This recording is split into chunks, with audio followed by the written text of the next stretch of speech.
Welcome to Surviving the Dream with your hosts, Casey Arnold and David Conley. We're here to talk to people who seem to have their dream job and find out, what did it take? Is it what they imagined? Is it worth it? How do they do it? Join us as we uncover the secrets of surviving the dream. Hello, Casey. Hi, Dave. Hey, we've got a very special guest today who's surviving the dream. I know. He's like maybe too fancy for us. Well, we all like a good probe, don't we? And no one likes a probe more than this man. Because... You're talking about yourself, of course. I'm talking about myself, but I'm also talking about this guy is an aerospace engineer. What? That means like rocket scientist, right? Like he's smarter than definitely the two of us. I think... For this podcast, we should probably step aside and just let him speak, and we should just like watch in awe. It's the one and only Rudy Boehmer. How are you, Rudy? I'm doing great. Thanks for having me. Hello, Rudy. Rudy, you work at JPL. I do. The Jet Propulsion Lab. Jet Propulsion Laboratory. That is correct. When you got your job there, were you also picturing the Jetsons and their little mini jetpacks, or is that just what stupid people who work in animation picture? That's not stupid. That's it's the people that picture that are the reason. You know, we are going to get to that one day. And, can I just clarify? Did you say lavatory or laboratory? Oh, I hope I said laboratory. Oh, thank God for that. I thought, oh no, we've got the toilet cleaner from NASA. I might have said the wrong word. So bad. We've got to find out how. I mean, like, this is amazing. I mean, like, you're watching Mars and Saturn and things like that, right? Let's start at the beginning, though. Okay. Well, that is a beginning. It's space. This is before we came along. At some point, Rudy was a kid, right? I was who had a dream, and maybe it was in the era when we were all like, you think you're so smart? What are you, a rocket scientist? And you were like, yeah, that's what I'm going to do. How did you decide? Brain surgeons, yeah. How? I guess, I never want to say this is the answer, but I think this is probably the answer. It was probably the movies. It was probably Star Wars when we were kids. I knew that what we were doing wasn't too frivolous. I knew that we changed lives, Casey, by doing TV and movies. And people like Rudy. It inspires people like Rudy to go and actually be a real rocket scientist. Were you like really good at math and all that kind of stuff too? And you're like, did you want to be an astronaut? Did you even know what an aerospace engineer was? Like where did it start? I feel like, I remember there was a third grade. It was, what you want to be as you grow up. Half of us said astronauts and half of us said race car drivers. I think probably astronaut was the dream, but that's a third grader. But that's where it starts from. I think just having some aptitude with math kind of led me towards giving engineering a try, and then 2 degrees and 25 years at the job later. I'm still on that first major. What are your degrees in? You've got 2. Yeah, in aerospace engineering. It was a bachelor's and then a master's. Wow. You didn't go for 3 degrees?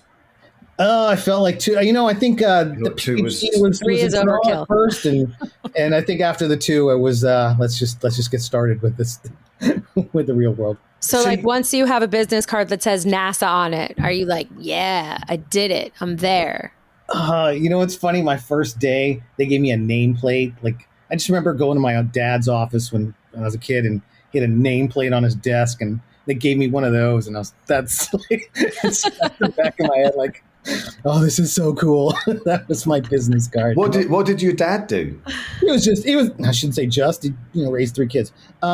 He was an accountant, a budget analyst, I guess for the province of British Columbia, and they did the same sort of work in Arizona. We moved there. Right. And then you became an aerospace engineer. Is he proud of you? He's proud of his kids. Yeah. Are anybody else in the family into space, or is it just you? It's just me. Yeah. Wow. What? Like one's not enough? What are you, a Jewish mother?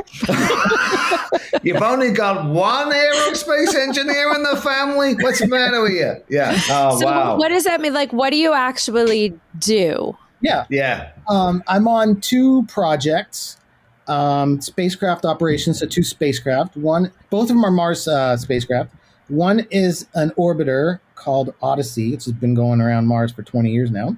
Wow. And then the other is the rover called Curiosity, and that's been on Mars for 12 years now. And what?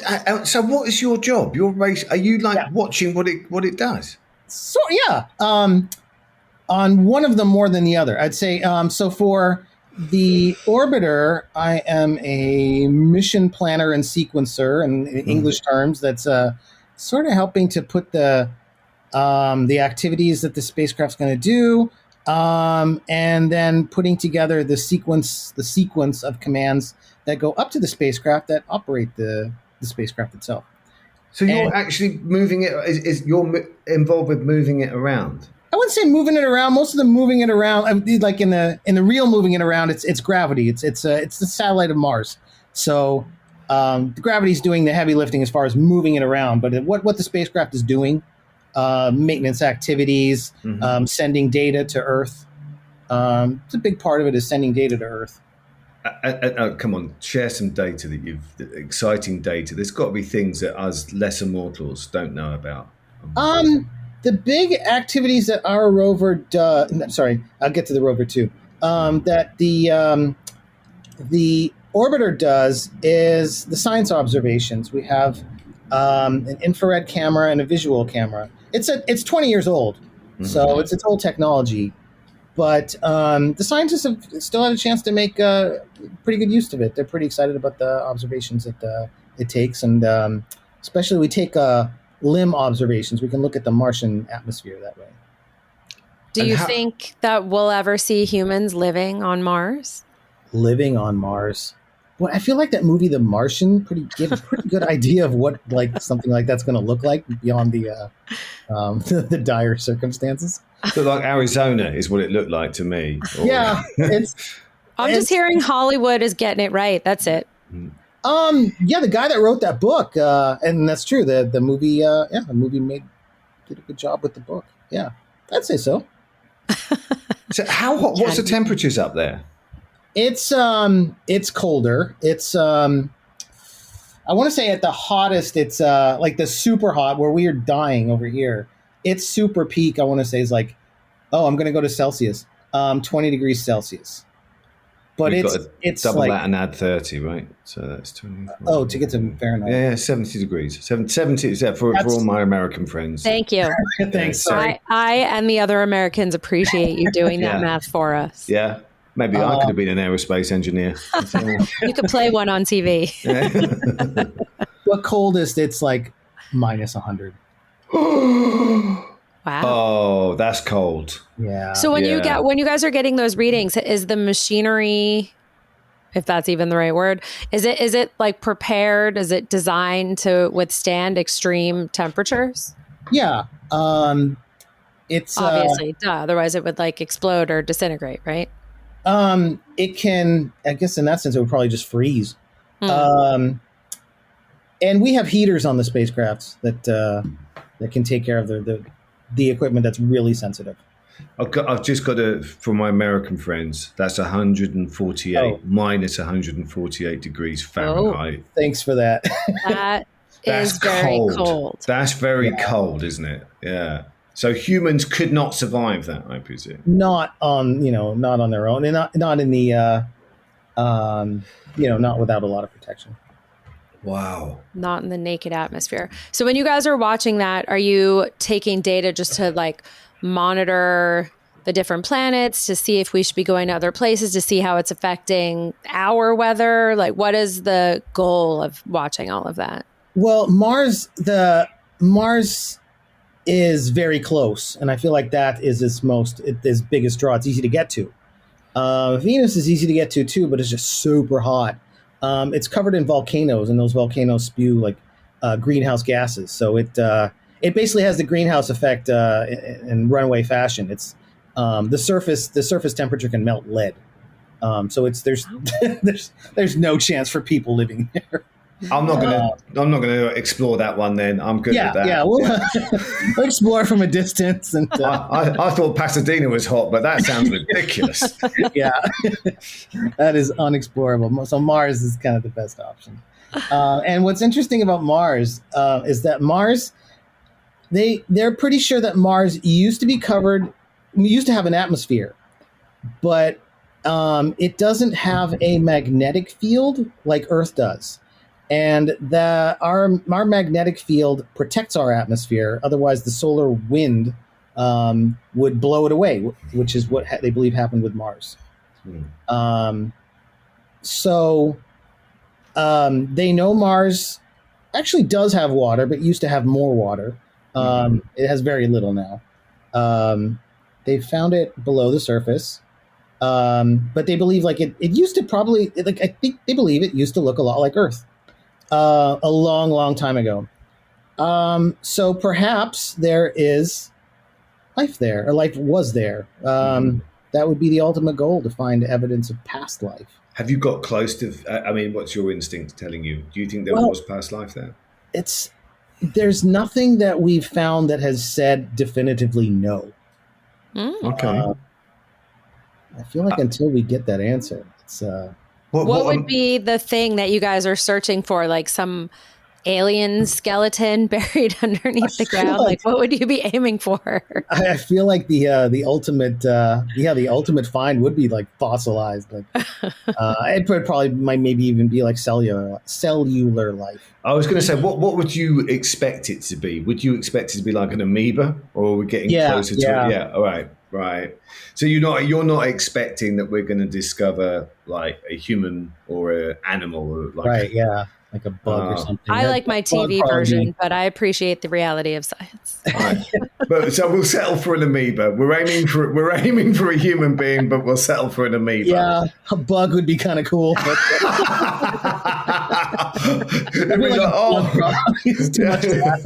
I found a cockroach on Mars. When you guys are at work, are you joking around like this about that stuff, or is it just like serious numbers business? There's definitely time to joke a lot. Yeah. Boy, I don't know if you guys use Slack. Slack is basically, it's a kind of a messaging program. I know about Slack. Yes. Yeah. The boss has just left the building. The boss is having a coffee. Yeah. It's that sort of thing. The boss is in the restroom. Yeah. I've got to go to HR. Yeah. So Slack is usually our source for passing jokes. Could you tell us a typical day at NASA? I love saying that. Depends. But yeah, let's see. It can vary depending on the activities of the spacecraft. I feel like I'm trying to think of like a week. Like when we build commands for the orbiter, it's we'll build like a background, a kind of a baseline sequence of commands for every month, and then we have overlays on top of that. We'll have overlays for communications with the landers, the rovers. They're now rovers.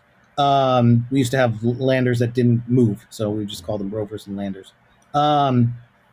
We would have overlay for communications with those, and those would be 2 weeks long, so we'd have 2 per month long background sequence. And then we'd have special activities on top of that every time it's doing a what we call like an off-nadir exercise. We'll take special science observations through even more overlays on top of that. And then the rover does planning on a more what they call tactical basis. We will send commands to the rover 3 times a week. So it will do, we'll send 2 days worth, evaluate those 2 days, what it did during that time. And then based on that, send the next 2 days. It's more timely in that sense. There's a better word I'm thinking of. Isn't this weird though that you're talking to a machine basically? I mean, yeah. I mean, you're basically saying we send a command and we're like this machine, we want you to do this, we want you to do that. I had a conversation about this earlier on. We were talking about AI and how it's taking over a lot of jobs, basically. Okay. I mean, and you're really at the forefront of that in some ways, because you can't send a human up there. You've got to turn. I mean, how intelligent is this machine? We're very much at the mercy of what the machine's telling us what it's doing. Yeah. It is very automated. A lot of it is detect and respond from there. Now it's even doing science observations based on automation. Wow. We have on the rover, there's one instrument that's actually like does science instruments based on what it sees in front of it.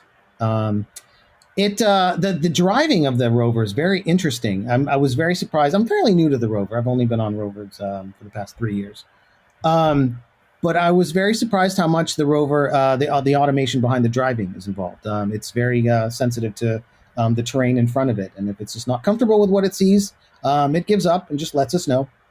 I've seen drivers like that on the 405. It's like those little robots delivering our food. Is that like our closest version of seeing what you see? That probably is. Although I feel like, hopefully, I've never done those delivery robots, but I'm kind of hoping it's more like the rover is pretty sensitive to making sure it's not doing anything wrong. So it's fine if it stops. But what's fascinating is this has been up here, like you're saying, 12 years? 12 years, yeah. And science is advancing at such a rate. I've got a car, I've got a Tesla, right? And it updates overnight, which I just find like, it's mad, isn't it? It's like your phone updates and you're getting there. How does that work with the machine that is up in Mars? We can send software updates, but it's a big deal to validate. Right. We sent our last major software update, I want to say last year, and they're kind of anticipating that's probably going to be the last one. Really? So how long is it? Are you going to retire the machine? Or are you? The machine will last as long as it can. What we'll probably do it in is power source. We'll probably run out of power. Right. What is its power source now? It's nuclear powered. Oh. So it has a didn't you know that? Yeah, of course it is. Obviously, I'm a comedy writer. I know all about that stuff. Oh, did I say that? My goodness, so it's nuclear powered. Okay, so many spacecraft are solar powered. It's either going to be solar powered or nuclear powered. And I'm trying to think if there's ever been any others. I feel like between those two, that covers it. And how many years will it give it power for? It depends what we want to do with it. There might it does the nuclear power does diminish over time, so we'll have to descope some of the activities that it's doing and try to squeeze out more life that way. When you say descope, you mean just what? There's like some of the more power intensive activities, we just can't do those anymore, and so it'll just do less over time. We're trying to figure out how to just squeeze out the most activities with that power return as we can. That's like talking about soccer players. So what is can you give us an example of what is a power intensive thing that you're asking the rover to do? So the rover has what it has a couple of ovens. We can actually pick up samples and put them inside these ovens for composition purposes. Cool. It can detect what type of rocks we're looking at. And I feel like those are probably the most power. Those are definitely the most power intensive. How big is it? I feel like it's probably like a microwave inside of it. But how big's the whole rover? Oh, the whole thing? I would say I always like to say like VW Bug, but even that's a kind of an outdated reference. Oh, wow. Yeah, I really didn't know what you were going to say then. I thought, is he going to say the size of a dog or the size of a house? I was picturing some sort of car. Yeah. I like a VW. I had a VW Bug. They were good. Okay. So when you're like watching these rock analyses and stuff, like how does the reality of it compare to the expectation of like third grade you or, earning second degree you? I feel like probably the third grade me was probably more idealistic. Maybe by 2024, we probably would have been in jets and cars. We're kind of. Are you not where you are? So I guess. Like I'm always surprised how slow the rover is. It doesn't move very quickly, but that's by necessity. We're not, we're a million miles away from this thing, so it's we can't be hitting the hitting the gas with that thing. Right, you'll use it once, get it there real fast, and then not be able to do anything with it there. Right. Does the technology feel like that to you too? Like, I would imagine over the 20 years you've been there, the technology you've been able to play with has really advanced and morphed. It kind of depends on the mission. I guess sometimes I'm surprised how maybe missions with the larger budgets have more redundancy to them, more protection. My orbiter, I wouldn't say it was built on the cheap, but it was a less expensive mission. And it doesn't have the redundancy that the rover does. I've just looked it up. Earth is 140 million miles away from Mars. 140 million. 140 million miles on average. Mars is 100. That's okay. That's further than average. Yeah, that's further than LA to New York, isn't it? That's a long way. Go ahead. No, go ahead.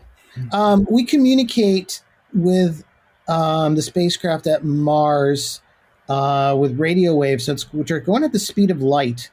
So we have to account for the time that activities take place on Mars, but then also that if they let us know right away, if we can get the return right away, it's the speed of light,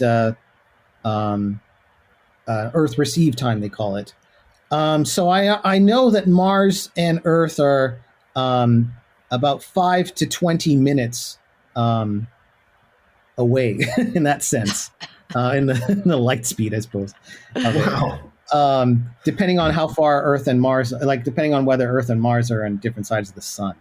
Your whole job is like a long distance relationship in navigating time zones. Yeah. So I had that discussion the other day. Trying to explain it. So you can get to Mars quicker than you can get from Pasadena to Santa Monica. Is that what you can talk to Mars quicker than that? Yeah. Wow. Yeah. So if third grade you was the one like designing these, like what would be your idealistic version of what you would be doing, or what we would be getting to do in Mars or on the moon, or just any of it? Third grade me probably would have thought we were living there by now. Oh, really? Yeah. Yeah. And what about you now? Better though. Do you still have an idealist in you? Yeah, I'd say so. Yeah, I do. Just to where we're going, I just know that I'm pretty comfortable. I'm pretty comfortable saying what we're doing is going to be a piece of what we're building towards in the future. Eventually, we're going to have to find our way off this planet. We're not going to have a sun that lasts forever, and that's of course billions of years away. But I think what we're doing contributes to that, and it's kind of neat to say that. Hang my hat on that, I suppose. That I'll be a part of that. I'll be a part of what the scientists are discovering. I've seen work that I've contributed to in museums, and that's kind of a neat thing to hang on my tombstone. That's really cool. Sorry, tell us about what you've seen in the museum. Optimistic until we got to your tombstone. I like it. But even then, I think about that type of stuff. No, we all do. It's good. We'll shoot his ashes to Mars. So you saw this. This is fascinating to me. Like you saw something in the museum and you went, I contributed to that. Yeah. I'll tell you exactly what it was. I worked on a Saturn orbiter, Cassini. And I worked on one of the science instruments on it, and it was a radar. And the radar, Saturn has a moon called Titan, and Titan has a pretty thick. You knew that, Casey, right? You did know that. Duh. Right? Yeah. Okay. Sorry. Yeah. No. Feel free to talk to us like we're toddlers. For the audience, not for us. Obviously, we know. Obviously, we know these things, but there are people listening who might not. So thank you, Rudy. Yeah, go catch me if I need to toddler it up as well. So. I need you to be the judges. Okay. So yeah, Titan's moon of Saturn. It's got a pretty thick atmosphere. It's about as thick as Earth's is, I believe. But it's not air. It's not nitrogen and oxygen. It's actually nitrogen and methane. But but it was covered in it is covered in haze. And we did send a spacecraft by Saturn, the Voyager spacecraft, and it saw Titan, but it just saw a giant orange haze blob. So we were excited to get Cassini to Saturn. It was filled with science instruments, but one of them was the radar, and the radar could take images that could see through that haze. So we took. I get to be part of the instrument that got to see the surface of Titan for the first time. Very cool. Those images were in a museum. I'm like, hey, I was part of that. Oh, how cool is that? Also, how you're smiling when you think about that is nice. Like when you look at those pictures now, does it still like light you up that you're like, look at space. We're helping communicate with space. Like that I see like 9-year-old you being like, we chose. You caught me. It does. What's the greatest moment of your career so far? Really? I call that one. Yeah. Top one. That's as good as it gets. It might be. Yeah. That's pretty cool. That's pretty cool. Yeah. That's pretty cool. I mean, but how do you, like, is this your dream job? I mean, you've been doing it for 25 years and it seems like it is. A dream job.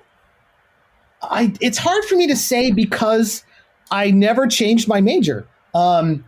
I pretty much went into engineering and stuck with it and kept sticking with it. So it's hard for me to have a reference point to compare with, which was why how I met you, David, is how I started doing comedy. I just needed that reference point, I think.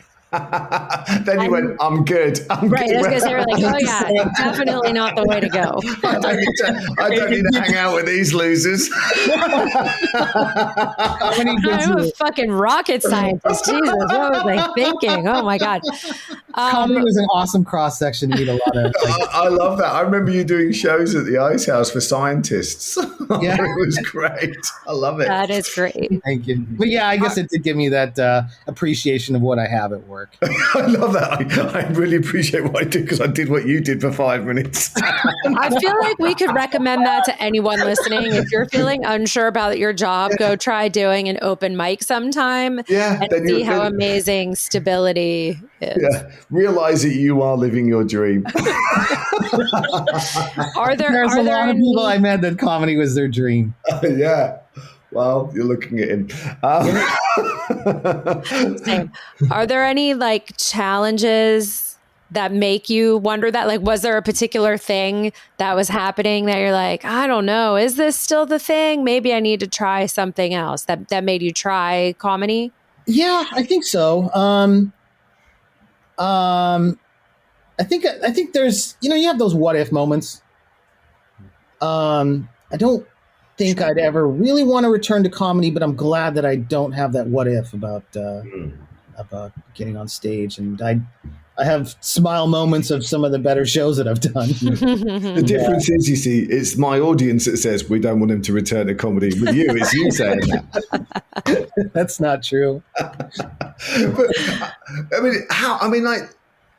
do you have moments in this job where you've gone, actually, there must be, is there a dark side to it, or is there a downside to this job? Or is it, because you seem very like, I love what I do. I mean, like we have a lot of guests and they go, and I feel like you're very positive about what you do, which I love. I love that. But are there moments where you go, this is tough? I think I've had my, this is tough in the past, which probably helped want me to try other things like comedy.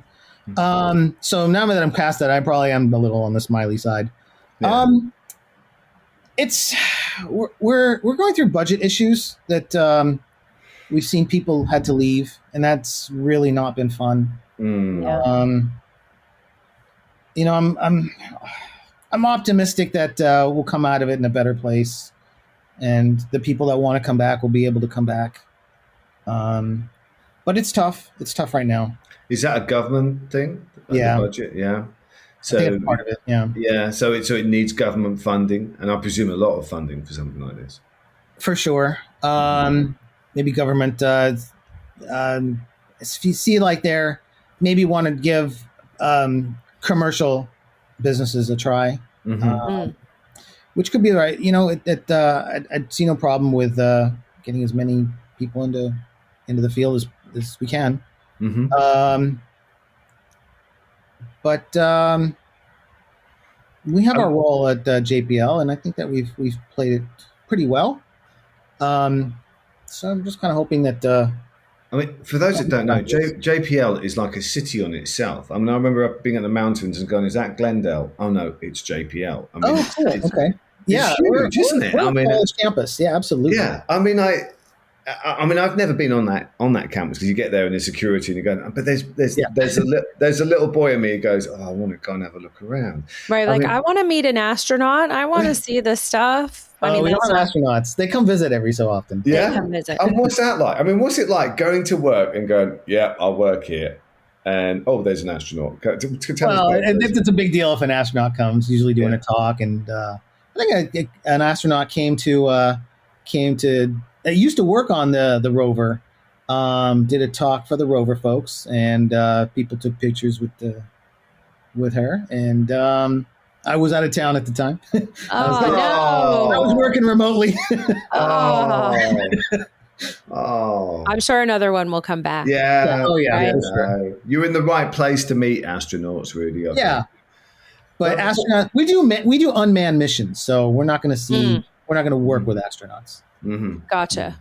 What do you were talking about getting commercial funding? What do you think about like the Richard Bransons of the world getting into aerospace and stuff? Do you feel like that would help us? I think so. Business people legitimate business people that have succeeded in their fields that want to give this a try, I think is a good thing if their hearts are, their minds are in the right place. I feel like his is. Or should they just give their money to the people who already know what they're doing? Well, they probably want to be more involved, that kind of personality. Yeah. Right. That's like the ultimate rock star is the guy who gets to go to space, right? For sure. Yeah. I can definitely understand that. How do kids react when you tell them what you do? I don't know if you've got nieces or nephews or anything like that, or if you've got kids. When you say I think if I was a 9-year-old kid and someone said I'm an aerospace engineer, I think that would be just like, what? I've given career day talks in elementary schools. Yeah, and it's pretty cool. Yeah, that must be. I wonder if they're like the right maturity level because it just seemed like I'm really busy answering questions. Well, that's what Obama used to say. He said, my demographic is like 9-year-olds. They love me. Beyond that, it gets a bit iffy. But I feel like that's it. But that's like when you have the big dreams and you're open to everything, right? As opposed to like, well, how much money do you earn? Well, where do you have to live? Well, what are your hours, right? The older we get, the more we're weighed down by the practicalities of it. Oh, for sure. We still are. I mean, I am for sure. It's a really expensive place to live. Yeah. People seem to think I make a lot. And I tell people I live in an apartment in North Hollywood. But you work for NASA, so I'm not hurting for sure. Yeah. It would be bad for me to say. You're Canadian, is that right, Rudy? I am. Yeah, I was born there. We moved to Arizona when I was a teenager.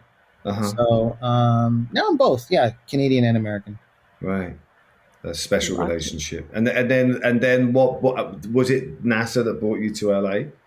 Yes. Yeah, I don't think I would have wanted to come here otherwise. Yeah. Isn't that funny? Because I think most people think of Los Angeles are going, oh, you're in the entertainment industry. And I think, how many employees are there at There is, I believe, 6,000-ish. I mean, that's not bad, is it? I can't remember, but someone told me once that the biggest industry in LA is not the entertainment industry. Oh, that it would be the aerospace? Because, we're not the only ones. There's I just Boeing and then, Yes, I think it's aerospace is actually bigger than the entertainment industry in Los Angeles. But no, that's what I was told once in a meeting. Going, that this isn't the biggest industry in this town. Right? Was that just somebody trying to put your ego in check? Here's an idea. Go somewhere else. You're not important. There are people building rockets and sending rovers to Mars, okay? You can take your jokes with you. Yeah, you should have stopped writing jokes in math class and gone out and actually taken it seriously, and you could have been working alongside Rudy now. Yeah. So what's next for you? Next for me? I'm pretty happy on the 2 projects I am right now. Do you get to choose your projects, or do they put you on projects? Both. It kind of depends. I've had my choice, and I've also had my situations where funding was a little tight, and I've had to bite my tongue, but didn't quite. It was my first choice to take some projects. But, it sounds to me like NASA is like making a low-budget independent movie, from what you're saying. Oh, with all our projects. I guess the way I use projects. Use projects. It's like the funding wasn't quite what we hoped, but we made it work. Wow. I've often thought. I have thought that, not recently, but that there are like similarities to like producers and directors and. Yeah. Do you have people saying, "I like it, but I'm afraid it's a pass on this one"? Yeah. We would have people in that situation, but we usually have to say why. Yeah. So tell us? I mean, what I love about I live in Pasadena now. I moved here, I remember I moved here in the middle of the pandemic, and I will never forget this. And there was a loud cheer in Pasadena that you could hear all the windows up, and it was because some probe had landed on Mars. I wonder. I wonder if that was our Perseverance rover, or I think it was in 2001, 2002, or 2021. Yes, 2021. 2021. Yeah. Yeah, that was probably it. And I thought that is incredible that everyone's cheering like it's a sporting occasion. I heard it twice. I heard the cheers when the Dodgers won. I heard the cheers all over LA County. But living in Pasadena, I thought, what's happened? And then I looked it up. It says probe lands on Mars, and I could hear the cheers and all that. And I thought, that is so cool. Also, a perfect name for a rover to happen during the pandemic. Perseverance. Perseverance. Who names them? Do you guys get to name them? We usually, I feel like the MO has been to have a competition for schools to name them. It's usually ends up being a kid comes up with an essay. Oh, wow. Can you imagine if you were like the kid who said, "Oh, they've named it after me"? Yeah. That's pretty cool. That's so cool. This is just, you make dreams come true. Have there been any names that you guys were like, "Oh, I wish we could name it that"? I feel like probably, it depends. I think we had twin rovers. Let's see, that they were before Curiosity, Spirit and Opportunity. Those were for sure named by kids. Well, Cain and Abel, that would have been good for twins, wouldn't it? Yeah. Cash and Carry. That's what my dad wanted to name me if I had been twins. I'm real glad I came out and only. Thank God you came out on your own. She's just called Target now. That's a very cool. I didn't know that was a thing that they did in schools. Is it to try and encourage kids to be involved? Like I'm of the age when they showed us the Challenger in school. Oh yeah, and it was not ideal. No, I was in Canada and they showed us like that's so I it's good they still introduce it to schools and they've found a positive way to bring it back. I know that was a long, long time ago. I'm sure they've done many other positive things that children think of instead. I'm just dating myself now. No, for sure. I mean, I remember that pretty well too. I just brought the I guess I'm. Thanks. Yeah. It was all going. This is someone living the dream, and you're just about the worst thing that ever happened. But you know what? She did go out on a high. She got to go to space. Yeah. Forever. Yeah. But it's like the what if, right? Well, here's a question: would you rather get to do the big, scary dream thing, even if you didn't know what would happen, or would you rather play it safe? pretty much all those astronauts said are agreeing to yes. They know what they're getting into, which is most of the time they come back. But boy, I remember watching a documentary about the Apollo astronauts, and they were some of them were sitting in on a an engineering meeting, and it kind of got real for the engineers seeing the astronauts in the room. They weren't used to that, and the astronauts kind of picked up on it. It's like, hey guys, we know what we're getting into. It's this is our choice to go. Wow. There's the Boeing astronauts are up there now, and they're safe. But it's. What about those guys that went up for a week and they're up there now for 6 months? Yeah. I mean, that's hey, I'm sorry I won't be home for dinner. When are you coming home? February. It's just part of the deal. That's the risks you take. I'm going to be late home from work. How late? 6 months? Yeah, I don't think you're expecting a lot of 9 to 5 in a job like that, right? Yeah. Does your job go like that? It can. There's events that we're kind of at the mercy of just what time is going to happen on at the planet or by the spacecraft time. So yeah, we could have to come in at odd times. It's rare. It's rare for my spacecrafts. I've got before we move to questions, we've got to have you witnessed a rocket launch? No, I never have. We have a new mission coming up that's going to Jupiter's moon Europa. And Casey knew that. She knew that. Okay. She's always saying, "I wonder how life is up there with Europa." And yeah, that's true. It's been in movies. A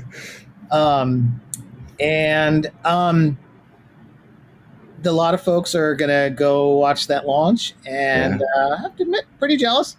Where is it? Where's the launch taking place? It's gonna be in Florida. In Florida. Well, we have launches in Vandenberg Air Force Base, which is northwest of us. Yes, it's up near Buellton area. Yeah, around that area. Yeah. I've actually. Coast. Yes, it is. My friend has a winery there, which backs onto it. Okay. I've never seen a rocket launch, but I have had a glass of wine and dreamt about it. That'd probably be a good spot to see it in. I think Buellton might be a little inland. That's what we'll do next time. We'll go and have a nice glass of wine. Well, Loring Wine. Remember that, people. That's what That's your plug. Our unofficial sponsor for this episode, apparently. Yeah. Watching Craig turn up next week. Yeah. Now I'm like projecting what I would do. I feel like if you knew you had the Mars rover up there and you're watching the rocket launch, like, I'm sure you don't actually do this, but I want to believe that you do this. You ever have your own version of like talking to mission control? Like you guys are like pretend launching a thing, or you're, like, Houston, we have an issue. Are you doing, I'm not even, your face says I'm talking such nonsense. I should. Oh, no. Am I? We do have, on special events, we will pile into that room and go through that protocol. I feel like with the rover, even though when we have rover shifts, the 3 times a week, we do use that protocol for putting together the commands that get sent to the rover.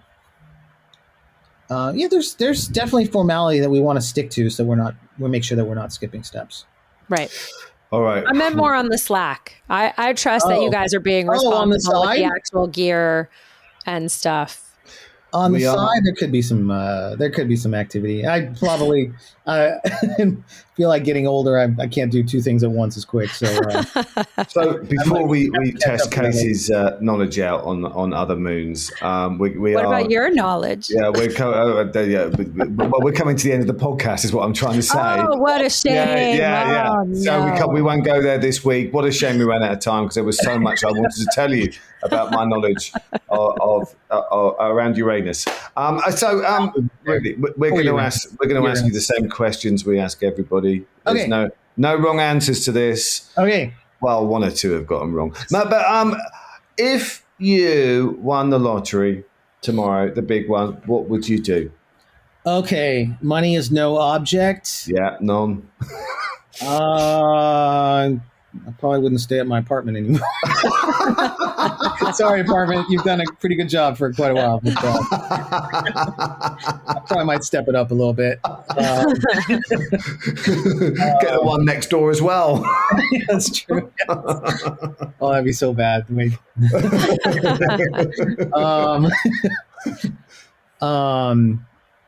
I feel like I wouldn't just duck out right away. There's some things, especially on the orbiter, that I know pretty well, and I want to make sure that that's pretty kept, at least documented. Make sure that the other folks can handle what I know. I'm even a little worried when I go on vacation. How does somebody fill in for you when you go on vacation? Oh yeah, we try to. We make sure that like we're not the only ones that know what we do. That know what to do at certain times. Gotcha. But it felt like with turnover, there's training involved, but there's new people that come in.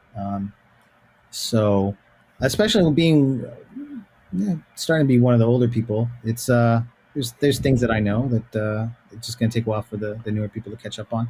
So it sounds like what Rudy would do if he had all the money in the world is he'd just get a slightly bigger apartment and still go to work every day.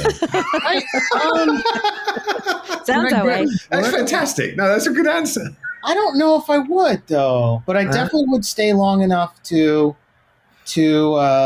make sure that what I know is captured. I feel like I owe them. I love that. It's passing on knowledge. He would responsibly move on to a life of luxury. Yeah.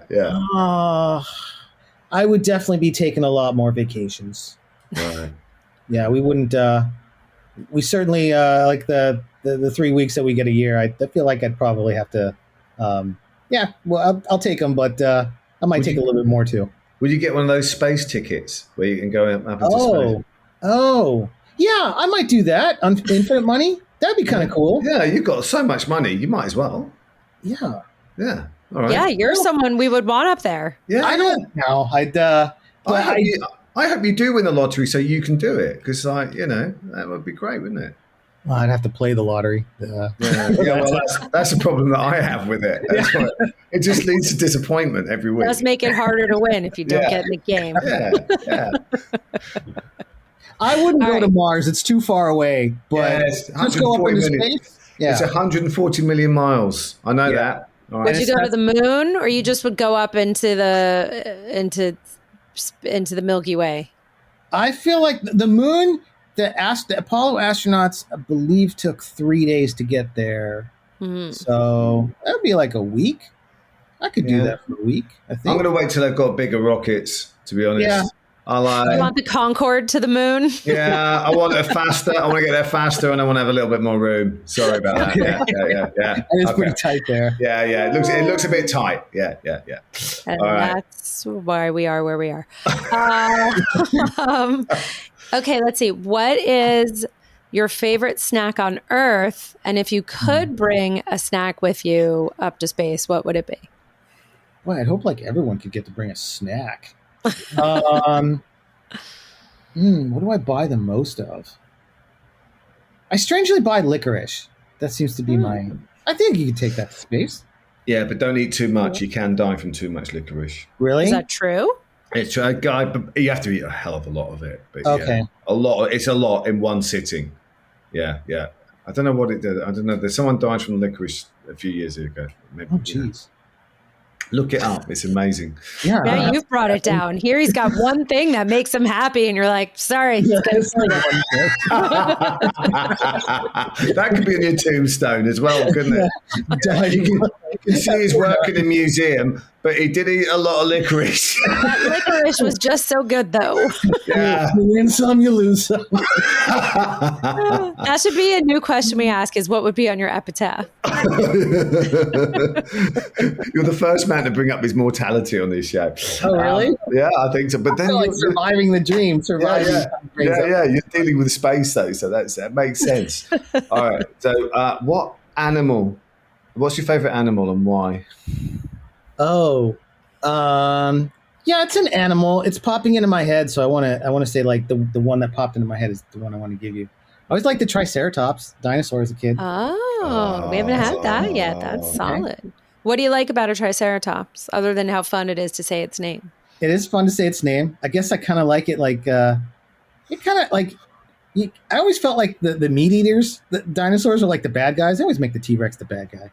Yeah. And then you have this guy who's like, he's got like a shield and swords on his head.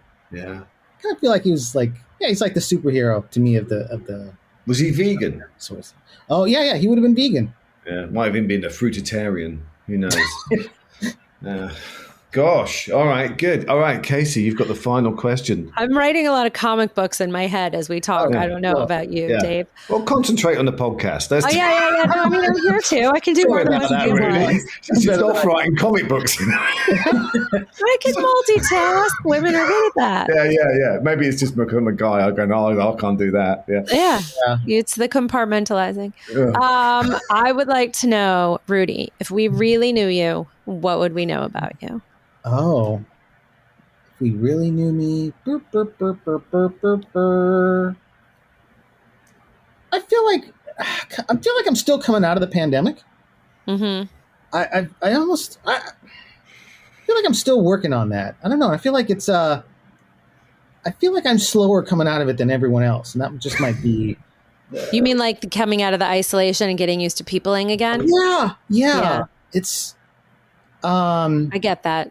I feel like people have kind of moved on, and I don't know if I really have yet. I don't know. Do you know something we don't know? No, not at all. In fact, I was sticking with masks quite a bit, but not really anymore. Even the cases going up. That's probably a little bit too therapy talk, but no, it's true. Love the therapy talk. Well, that's our show. Honestly, I feel like this year is the first year, and even only just recently, I mean, maybe because we also had like the strikes happen, and it feels like the world and LA, whatever, is really just starting to open up and be as busy and sociable as it was before the pandemics. I don't actually think that you're alone in that. I feel like societally, we're kind of like, what was it before? How is it now? Because we all changed a little during the pandemic too. So we're not going to be exactly how we were before, right? And it's like, what does new pandemic me do in this new world? I think there's an adjustment period. Is that what you mean? I think so. I didn't think it would take this long. Yeah. Right. Yeah. So we're coming into year 5, aren't we? Wow. This was the first year I finally took a long vacation. Right. Welcome back to Troy. Yeah. Where'd you go? Went to Portugal. Oh, yeah. Nice. I haven't been there. It's high on my list. I hear they have some sort of yummy pastry that's very popular there. Oh, yeah. That's true. Oh, yeah. We'll eat that every day. What's it called again? Seafood. Pastel de nata. Yeah. My wife was there doing a commercial over there about fish.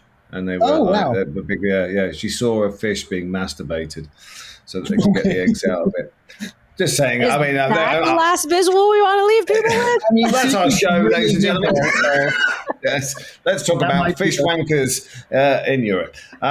Rudy, this has been extraordinary. Oh my God, I am so sorry Dave is leaving you on that note. Let's get back to space. Let's get back to NASA. I think you've got the dream job. I mean, I just think if 9-year-old me just would be your biggest fan. And it took me a while to appreciate, but I think a lot of people, if you're ever feeling down, just go into a school and I'm sure they're just going to go, wow. Yeah, with your NASA t-shirt and be like, that's right, I work at NASA. And thank you for everything you do to help us out and to help create a better future for the many generations after us. I hope they appreciate you in 1 billion years' time, Rudy. I hope they say, thanks for doing that. They'll appreciate us, I think. Well, I don't know about me and Dave, but you probably. I think you get slightly ahead. Although I've got a couple and I hope you get plenty of licorice without Dave's worries in your mind. Just everything in moderation. Everything in moderation. For sure, Inside voice. All right. Thank you, Rudy. You've been great. Thanks, everybody. We'll be back soon. Make sure you like us and follow us. Quick shout out to Mike Nicholas for being our tech savior and Carmen Sclafani, also known as Wiser Time. Thanks for our music. And thank you all for listening.